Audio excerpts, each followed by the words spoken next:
Episode 13, The Chosen Four. The Ceremony. The dawn after the final clash broke soft and pale over Hoshinawa. The streets were quieter than usual, though everywhere carried the whispers of yesterday's battle.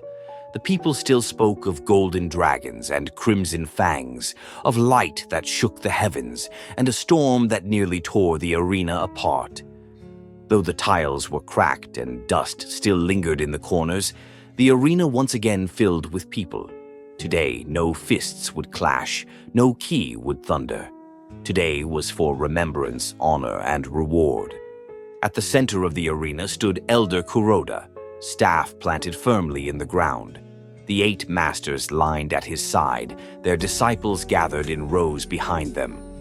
Kuroda's voice rose, clear and commanding, cutting through the hush. Yesterday, He declared, we witnessed strength, spirit, and will, unlike any seen in decades. Though the final match ended in a draw, its meaning is clear. The spirit of Hoshinawa burns brighter than ever. The crowd roared, clapping and stamping their feet until the cracked tiles shook again. Kuroda lifted his hand, quieting them. As promised, 4 shall be honored. Each chosen disciple will claim 1 scroll from the Vault of Echoes. Within these scrolls lie techniques, philosophies, and legacies of warriors who carved their names into eternity. Choose wisely, for what you take will shape your path forever. The vault opened. Rows of ancient scrolls gleamed softly in the morning light. One by one, the chosen 4 stepped forward. Taro bounded up first, his grin wide despite his bruises. He snatched a scroll titled Blazing Wolf Form and pumped his fist. This one's mine! All offense, all power, perfect for me! The crowd laughed warmly at his energy. Next, Kenta strode forward, calm and hulking, his shadow long. His hand fell on a scroll of raw body refinement.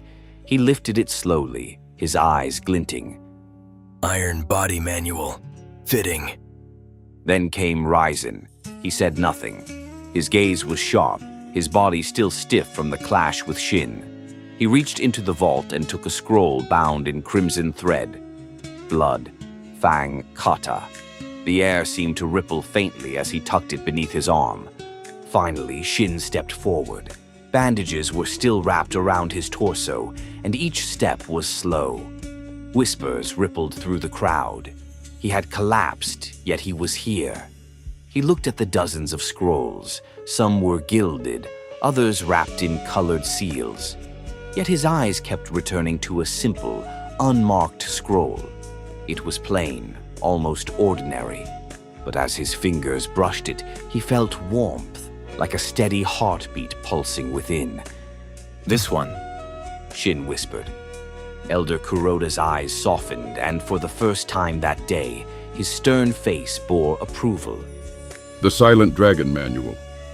Few understand its depths, but those who do reshape the very flow of battle.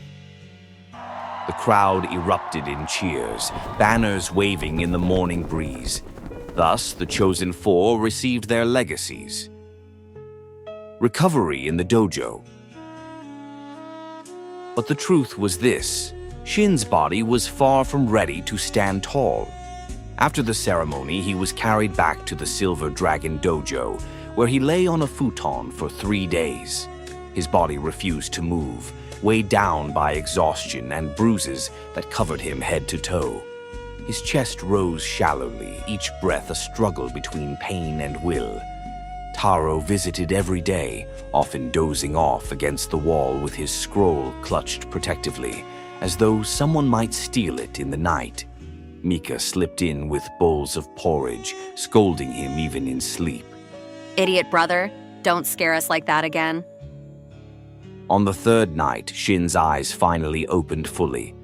The ceiling beams blurred above him, then sharpened into view. The faint smell of herbs clung to the air. Slowly, painfully, he turned his head. Beside him, Taro snored, his head against the wall. The sliding door creaked. Master Ryuzen entered quietly, carrying a tray with tea. His silver hair shimmered in the lantern light. He knelt beside Shin, setting the tray down, his expression calm but not without warmth. "You're awake. Ryuzen said softly. How do you feel?" Shin swallowed, his voice dry. Tired, but alive. His brows furrowed. Master, yesterday when I fought Raizen, my body felt different. My eyes, my aura.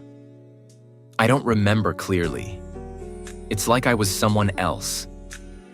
Ryuzen studied him for a long, thoughtful silence. Then he placed a hand, heavy but steady, on Shin's shoulder. Power sometimes reveals itself before we are ready to bear it. What you felt was not another. It was you, a part of you, that sleeps deep inside. Shin's hands tightened on the blanket. Then why can't I remember? Because it was instinct, not control. Ryuzen answered. His voice was calm, yet edged with warning.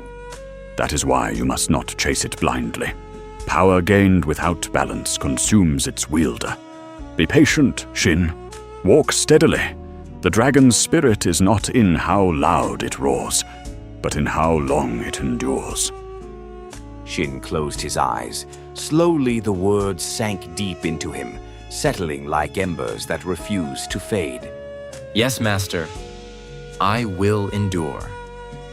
Ryuzen's lips curved into the faintest smile. Good. That is enough for now. Iron Fang Aftermath. Across town, the Iron Fang Dojo was a world of silence.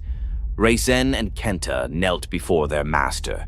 Gendo's gaze was sharp, colder than steel. His voice lashed like thunder. You brought shame upon my dojo, He said. A draw against Ryuzen strays. Unacceptable. Kenta's jaw tightened. We fought with everything we had. Silence. Gendo's bark cracked like a whip. Excuses are for the weak. Raizen lifted his gaze. His crimson eyes, dimmed but unyielding, locked on to his master. It won't happen again. Next time, I'll crush him. For a long moment, Gendo said nothing. Then he turned, dismissing them with a flick of his hand. Leave me. The disciples bowed and departed. Only when the doors closed did Gendo's expression shift. He strode to a hidden chest and drew out a dust-covered scroll, bound in black seals. His fingers traced the markings as though caressing a blade. This power, He whispered. only with it will Raizen surpass that boy. Only with it will Iron Fang reclaim dominance. His eyes gleamed with a dangerous light. Raizen, you will master this, even if it consumes you. Closing. Back at the Silver Dragon Dojo, the night deepened. Shin drifted into another sleep, his hand resting lightly on the unmarked scroll at his side.